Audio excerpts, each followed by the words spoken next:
खबरें रफ्तार से।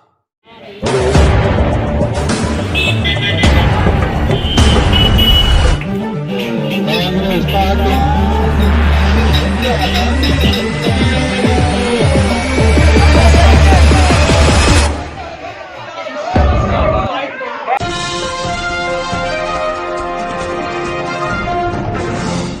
प्रमोद जायसवाल कांग्रेस आर्यनगर विधानसभा प्रत्याशी ने आज गोकुल धाम से जनसंपर्क की शुरुआत करते हुए परमत तक पहुंचे। वहां से गुप्तार घाट, भगवत दास घाट, डी कॉलोनी में जनसंपर्क करते हुए शिवाला में दुर्गा अग्रवाल एवं पंकज अग्रवाल के माध्यम से बसंत पंचमी के कार्यक्रम को संबोधित करते हुए सुमेर जैन के घर होते हुए पुनः परमत में पहुंचकर श्रद्धांजलि सभा में सम्मिलित होने के बाद पटकापुर एवं लाठी मोहाल तक जनसंपर्क करते हुए जनता से वोट एवं आशीर्वाद की मांग की।